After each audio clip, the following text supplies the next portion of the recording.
Yuk, subscribe yuk.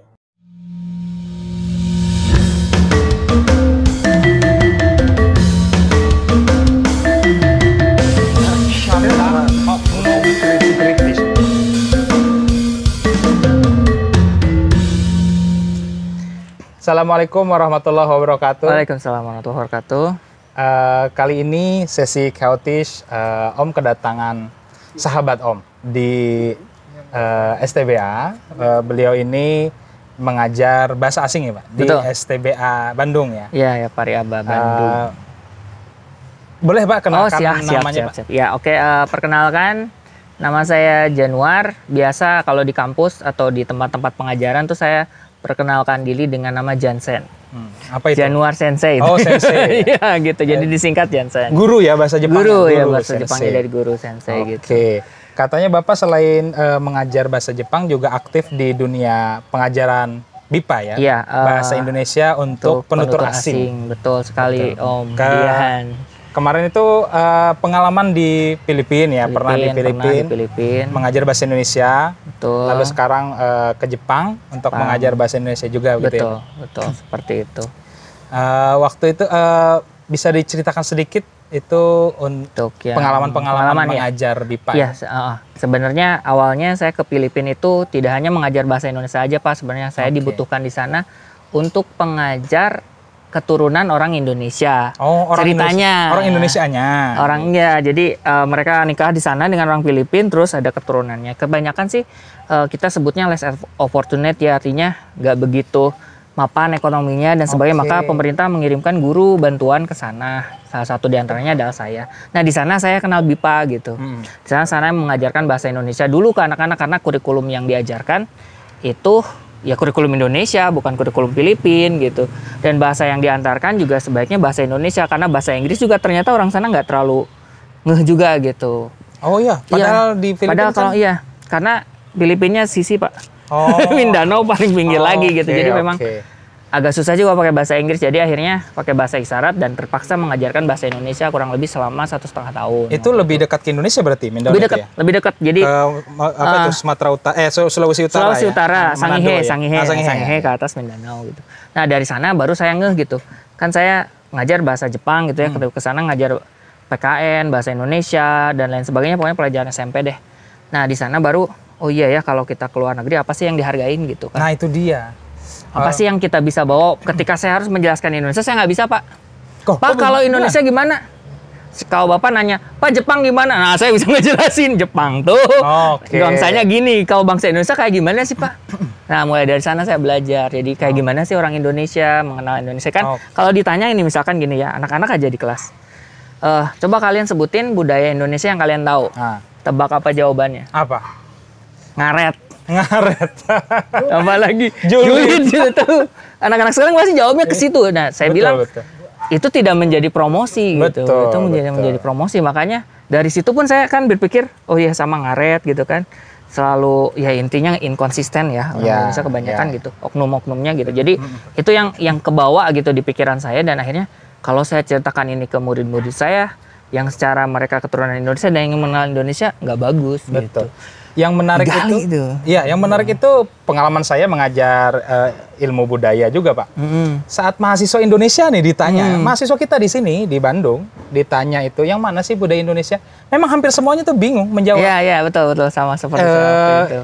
Tidak perlu jauh-jauh maksudnya ke luar negeri mencari jawaban tentang apa itu budaya Indonesia. Di negara kita saja di Bandung yang istilahnya mahasiswanya semua orang Indonesia. Itu kesulitan apa sih? Yang mana budaya Indonesia itu? Semuanya tuh diem segala macam, susah ya kan terpaku. Jawabannya memang bukan susah. Kalau saya pribadi memandangnya karena memang Indonesia ini terdiri dari berbagai macam suku bangsa. Betul. Akhirnya budayanya juga beraneka ragam. Dan kenapa kalau misalkan ada mahasiswa atau ada anak-anak muda zaman sekarang itu budaya Indonesia itu yang cuma ngaret, julid, nyinyir, yang seperti itu saja. Karena memang mereka melihatnya tidak menyeluruh dalam budaya itu. Dan misi kita sebagai pengajar budaya yang harus mengajarkan seperti apa budaya itu yang benar. Ya, makanya kemudian saya setelah itu pulang ke Indonesia baru saya cari kira-kira ada nggak sih pelatihan BIPA dan sebagainya. Mulai dari situ saya menggeluti BIPA ini, walaupun memang pada dasarnya kalau dibanding senior-senior saya jauh lah ya, maksudnya dalam segi pengajaran. Tapi yang saya pahami di sini, yaitu tadi misalkan kata-kata seperti ini, lu mau keluar negeri, oke, lu punya bahasa apa? Saya punya bahasa Jepang. Bahasa Jepang bisa dipakai di mana? Di Jepang. Emang kamu di Jepang ngajar bahasa Jepang? Kan enggak. Yang dipakai hanya komunikasinya sehari-hari saja. Betul. Apa yang kita bisa berikan sebagai apa ya? Pengajar gitu ya, sebagai profesi saya gitu. Ya pastinya apalagi kalau bukan kita bercerita tentang Indonesia. Salah satunya budaya aja dulu. Betul. Ya, sebelum ke bahasa gitu. Pasti kan Indonesianya dulu gitu kan. Yang menarik lagi gini, Pak. Pengalaman saya sebagai sarjana bahasa asing gitu ya. Itu terasa sendiri saat kita baru lulus bahasa asing. Kita itu lebih kenal budaya bahasa yang kita pelajari. Bener banget, saya juga. Di belakang layar ini sarjana bahasa asing semua. Kalau disuruh cerita Jerman mereka luar biasa. Ya, hatamnya sama. Saya juga cerita tentang Jepang tahu. Tapi kalau disuruh menceritakan Indonesia, di Jerman, itu tuh bingung. Karena gitu. Indonesia yang mana? Pertanyaannya sederhana, budaya Indonesia itu yang mana?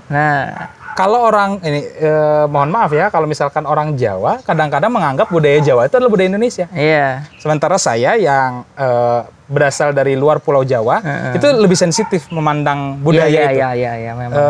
Ini bukan budaya Indonesia, ini Jawa, ini Sunda, ini Betawi, dan ini punya aku di Kalimantan misalnya. Iya. Nah, yang seperti itu kalau tidak kita petakan dengan baik, apa itu generasi muda zaman sekarang belum paham. Betul itu. Menarik sekali itu. Iya, makanya pernah punya pengalaman serupa seperti itu juga nggak? Lulus bahasa. Iya, sama banget gitu. Awalnya kan mimpi semua orang yang saya tanya masuk bahasa Jepang, lu mau ngapain ke Jepang? Pengen ke Jepang. Ngapain? Kerja di Jepang. Pakai bahasa Jepang ya kan? Oke lah kalau kita bahasa ya. Kalau pendidikan, ngajar di Jepang ya nggak mungkin lu ngajar bahasa Jepang. Gitu kan? Udah ada orang Jepangnya ngapain ngajar kan? Kita penelitian misalkan ya. Katanya bahasa Pak, Jepang, kalau gitu belajar bahasa Jepang tuh pengen nonton film porno tanpa subtitle. Oh, ya kalau itu bisa. Kalau itu benar. Saya setuju kalau itu. Ya maksudnya jangan pornonya, kita sebut anime, drama gitu. Oke lah ya. Oke, emang ada salah satu teman saya motivasinya itu gitu. Jadi untuk nonton anime, hentai enggak ya? Anime ya. Untuk mengetahui isinya. Salah satunya diantaranya itu. Tapi kalau misalkan kita mau ke Jepang, mau kerja, ya bahasa Jepang sebagai bahasa kita untuk komunikasi. Kalau kita butuh itu nggak usah sarjana menurut saya. Wah, ini pernyataannya hardcore banget ini. Pernyataannya luar biasa. Maksudnya gimana tuh? Tidak perlu jadi sarjana untuk? Ya kalau misalnya Anda mau ke Jepang, di sini nih yang di belakang saya. Negeri, ya? Kalau negeri, oke. Kalau negeri, kalau misalkan Anda butuh itu untuk komunikasi, satu yang penting mah dari semua bahasa juga Anda bisa survive dulu. Ada kesempatan ke sana nggak? Gitu kan? Oke, bahasa bisa menopang itu, betul. Tapi bahasa sendiri tidak bisa lepas dari budaya.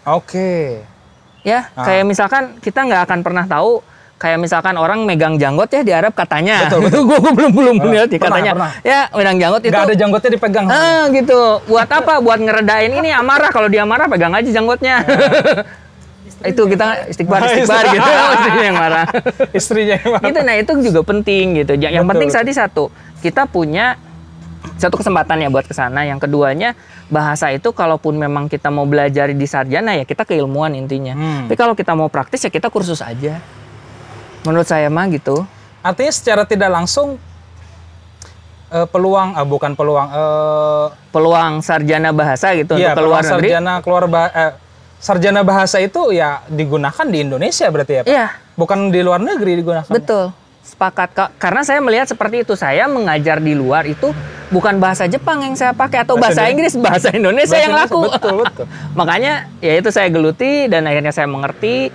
Kemudian dan saya diskusi dengan teman yang lain ternyata betul. Jadi bahasa Jepang atau bahasa asing lainnya hanya sebagai perantara agar kita bisa survive di sana. Nah, itu aja sih. Yang menarik adalah saat contohnya Bapak tadi pergi ke luar negeri, tanda kutip jualan Indonesia. Ya. Jualan Indonesia. Saya juga sangat setuju di dunia akademisi begitu. Kita kan dituntut untuk menulis karya ilmiah untuk berkompetisi di internasional, untuk bisa tembus ke internasional segala macam. Dan yang paling seksi zaman sekarang adalah cerita Indonesia, betul. Betul sekali. Nah, di sini apa sih yang kita bisa jual sebenarnya? Manfaat dari kita mengetahui Indonesia dan keseluruhan Indonesia, diantaranya bahasa Indonesia ini nggak hanya dipakai di Indonesia loh Om. Ah, di mana aja? Malaysia, Oke. Singapura, Melayu ya. Thailand. Ada beberapa perkampungan yang pakai itu. Di Arab juga dipakai. Ya, Arab, Saudi jelas. Banyak banget ya. Gitu. Di Arab dipakai. Makanya untuk memahami TKI, TKW itu kan dipakai itu. Iya, banget. Orang-orang dagang semuanya pakai bahasa Indonesia supaya apa? Orang Indonesia yang berani beli banyak itu sama kayak kamu. Ini saya. Ini saya tenang.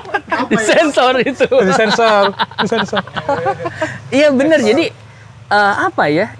Dan Indonesia itu wilayahnya luas sekali. Jadi Anda mau kemanapun dengan intinya Anda punya bahasa Indonesia, datang ke Indonesia bisa survive gitu. Selama di kota. Catatannya selama di kota ya. Oh itu ya. Tidak bisa juga di kampung. Iya ada sih, pasti ada sih yang justru tahu di bahasa kampung, Indonesia ya. Di kampung-kampung ya memang bahasa daerah itu sendiri. Kerumitan di Indonesia adalah dialeknya, bahasa daerahnya sangat banyak. Betul. Saya pernah punya teman pacaran sama bule begitu. Keluhan-keluhan si pacarnya ini orang asing, Eropa dia, pacarnya itu dari Eropa. Dia itu kalau pindah kota, pindah ini, dia bisa bahasa Indonesia, tapi saat pindah kota, jangankan pindah provinsi gitu ya, pindah kota saya sudah kebingungan gitu ya. Dia. Ini bahasa Indonesia yang seperti apa lagi? Kok saya sulit sekali. Nah, itu dia. Betul, memang apa ya? Itu permasalahan kita di negara kita memang. Tapi kalau kita bawa ke luar negeri, tetap seksi. Itu seksi, betul seksi. Kenapa disebut seksi? Kita bisa berbicara tentang bahasa. Kalau kita lihat ya, bahasa Indonesia itu menurut saya bahasa paling mudah di antara bahasa asing yang lainnya. Kenapa? Sok bandingkan dengan bahasa Jerman atau dengan bahasa Jepang yang saya pelajari gitu. Strukturnya seperti apa? Ada nggak sih perubahan? Yang paling susah dalam bahasa Indonesia itu cuma menurut saya imbuhan aja gitu. Sisanya kita tinggal ngerangkai kata. Betul. Anda Tarsan sekalipun gitu ya. Bahasa Tarsan maksudnya ya kita cuma tahu kosakata kemudian kita ucapan. Saya rasa orang Indonesia ngerti itu gitu. Satu itu bahasa, yang kedua budaya. Yang disebut seksi budaya ini banyak hal yang bisa dilirik orang asing ke sini. Selain sumber daya alam manusia ya. Sumber daya alam ya seperti minyak, bumi, kemudian kandungan intinya di dalam bumi di Indonesia untuk investasi itu sangat ingin didatangi orang asing, dan bagaimana cara menguasai atau mendapatkan itu skill ya salah satu diantaranya belajar bahasa gitu. Betul. Itu kan gitu. Kemudian apalagi kesenian ya. Kesenian itu kan nilai jual kita. Terus apalagi kuliner. Kuliner, betul. Itu. Jadi banyak banget, dan kalau dibandingkan, saya baru 2 negara sih Pak, nggak bisa banyak cerita juga. Tapi kalau dibandingkan dengan Jepang atau Filipina, makanan yang mana ya, emang kita lidahnya Indonesia satu ya, tapi makanan Indonesia pun dicari. Dan bahkan kemarin kan lihat di Twitter, kalau nggak salah ada orang tukeran Indomie, jadi Indomie itu menjadi kurs mata uang gitu. Kalau untuk yang sekarat itu di Singapura tuh bisa gitu. Betul. Itu gitu. Saya juga baca itu. Dan CNN kan pernah menobatkan rendang juga sebagai makanan paling enak. Betul. Dan kemarin itu ada update-nya. Kalau nggak salah tahun 2017, nomor 2-nya satu rendang, nomor 2-nya nasi goreng. Iya, betul.